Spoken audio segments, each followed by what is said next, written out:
எல்லாருக்கும் நமஸ்காரம். இன்னைக்கு நம்ம பார்க்க போறது பகவத்கீதையில கிருஷ்ண பரமாத்மா ஸ்வதர்மங்கள்ல ஒண்ணு பணிவு, அடக்கம் அப்படின்னு சொல்லியிருக்காரு.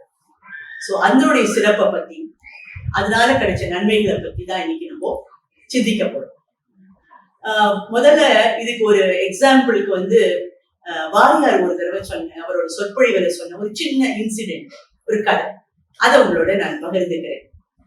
ஒரு 2 யானை நல்லா குளிச்சு விட்டு அப்படியே ஒரு பாலம் வழியா போயிட்டு இருந்துதான்.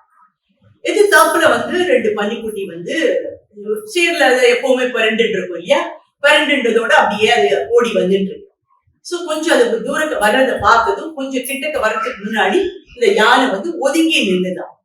உடனே அந்த பன்னிக்குட்டிக்கு ரொம்ப ஒரு பெரிய பத்தியா, இவ்வளவு பெரிய யானை நம்ம வரோன்னு ஒதுங்கின்னு இருக்கு, என்னை கண்டா அதுக்கு பயம், அதான் அது அப்படி ஒதுங்கி நிக்கிறது அப்படின்னு கூட இருந்த பன்னிக்குட்டி கிட்ட சொல்லிட்டே போச்சான். 2வது யானை இந்த முதல் யானை கிட்ட, என்ன நீ நிஜமா அந்த பன்னிக்குட்டியை பார்த்து பயந்துட்டியா, அதான் ஒதுங்கி நின்னியா அப்படின்னு சொல்லி கேட்டுதான்.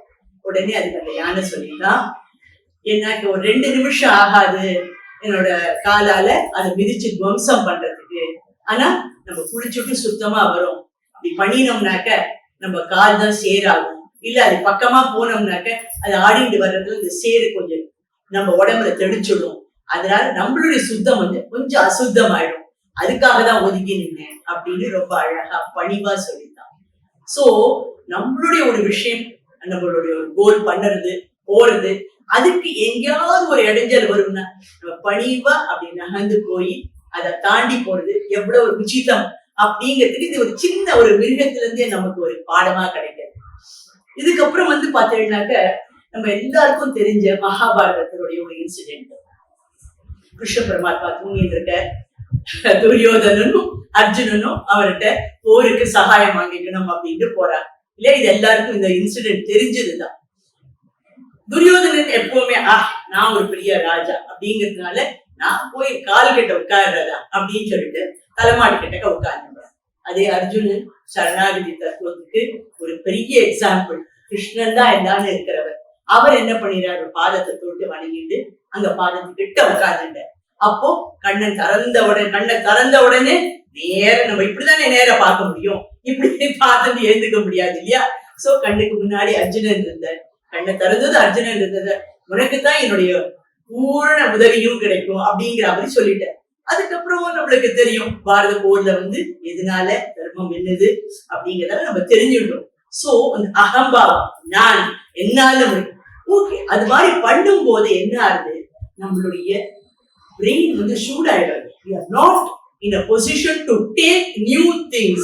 அதே நம்ம பணிவா இருக்கிறச்ச என்ன ஆகுது, மனசு அமைதியா இருக்கிறதுனால பல நல்ல விஷயங்களை நம்ம கிரகிச்சுக்க முடியாது, நம்ம அடுத்த லெவலுக்கு நம்மள ப்ரமோட் பண்ணிக்கிறதுக்கு அது ரொம்ப ஹெல்ப்பா இருக்கு. இது மகாபிரிவா கூட சில பேருக்கு சொல்லுவாளாம், யாருக்காவது அப்படி நம்மளுக்கு ஆஹா நம்ம இவ்வளவு சாதிச்சுட்டோமே, இவ்வளவு பண்ணிட்டோமே, இத்தனை தர்ம காரியங்கள் பண்ணோம், இத்தனை பேருக்கு நம்ம இத்தனை சொல்லி கொடுத்துருக்கோம், படிப்பு சொல்லி கொடுத்துருக்கோம், இத்தனை பேருக்கு உத்தியோகத்துக்கு ட்ரைனிங் கொடுத்துருக்கோம், இந்த மாதிரி அவங்க பண்ணின சாதனையில எங்கேயாவது ஒரு சின்ன ஒரு வரும் இல்லையா. சோ அப்போ அவர் பெரியவா சொன்னாலாம், அந்த மாதிரி எங்கேயாவது ஒரு மயிரிட உங்களுக்கு மனசுல அந்த எண்ணம் அந்த மாதிரி தோணித்துனாக்க நேர காஞ்சிபுரத்துல தூது சென்ற கண்ணன்னு ஒரு கோவில் இருக்கு, அங்க போங்க, அந்த கண்ணனை போய் பாருங்க அப்படின்பார். ஏன்னா அந்த கண்ணன் மரத்தினால பண்ணியிருக்காரு, கல் விக்கிரகம் யூஸ்வலா கோவில்ல பண்ற மாதிரி கிடையாது. சோ மரத்துல இருக்கும்.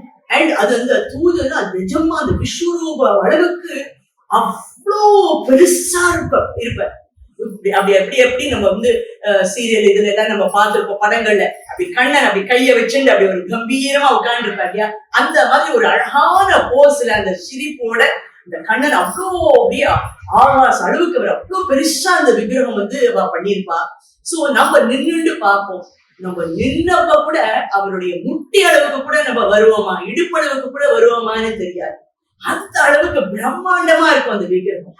அப்ப நின்னு பாருங்க, நம்ம வசதியா மீதி பேர் வசதியாங்கிறது அப்ப தெரியும். அப்ப பணிவு தானா ஒரு பகவான் அப்படி உட்கார்ந்து இருக்கச்சே நம்ம அவ்வளோ தூரம் நின்னப்ப கூட நம்மளால இவ்வளவு கூட நம்மளால வந்து அந்த ஹைட்டை வந்து ரீச் பண்ண முடியலன்னா நம்ம இருக்கிற லெவல் இதுதான் அப்படின்னு நம்மள நாமே வந்து கொஞ்சம் நம்ம கண்ட்ரோல் பண்ணிக்கிறதுக்கு அது ஹெல்ப் ஆகும் அப்படின்னு ஒரு தடவை பெரியவா சொன்னதா நான் படிச்சேன்.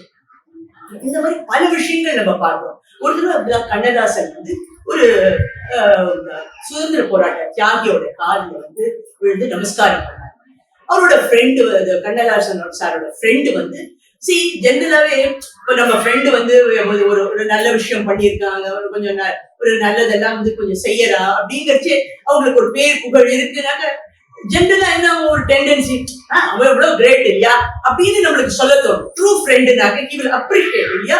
சோ அந்த மாதிரி அந்த உயர்வா நினைச்சிட்டு இருக்கிற அந்த ஃப்ரெண்டு வந்து கண்ணதாசன் சார்கிட்ட கேட்டார், என்ன நீ இவ்வளவு வந்து நீ வந்து எழுதியிருக்க, புகழ் பெற்றிருக்க, அதெல்லாம் பண்ணிருக்க, ஒரு வயசானவருக்கு காலில் போய் விழுந்து வணங்குறியே, தொட்டு வணங்குறியே, என்னது இது அப்படின்னு கேட்டாரு.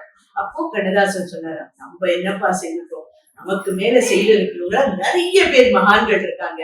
அதுலயும் இவர் வந்து நம்ம இன்னைக்கு இவ்வளவு சுதந்திரமா இவ்வளவு தைரியமா பேசிட்டு நடமாடிட்டு இருக்கோம்னா அதுக்கு ரத்தம் சிந்தினவங்கன்னா இவங்கதான். உங்க பாதத்தால நடையா நடந்து அடியடியா ஆங்கிலேயர்கள்ட்ட வாங்கி கஷ்டப்பட்டதுனாலதான் நமக்கு சுதந்திரம் கிடைச்சது.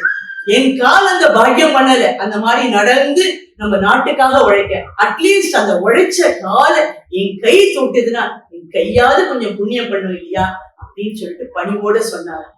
பணிவு வந்து நம்மளுடைய சிந்தனையை வந்து விரிவாக்கிறதுக்கு ரொம்ப ஹெல்ப்ஃபுல்லா இருக்கும். நம்மள மேல அடுத்த லெவல்ல உயர்றதுக்கு, நம்மள வந்து நல்ல விதமா சிறப்பா செய்யறதுக்கு, இன்னும் வந்து நிறைய பேருக்கு உதவுறதுக்கோ இல்ல நல்ல பிரஜையா இருக்கிறதுக்கோ நாட்டை இன்னும் மேம்படுத்துறதுக்கோ பல விதத்துல நம்ம சாதிக்கணும்னா பணிவு அடக்கம்ங்கிறது நம்மளுக்கு எப்பவும் உதவியா இருக்கும். நம்மள மேல மேல மேல வாழ்க்கையில கொண்டு போய் சேரும்.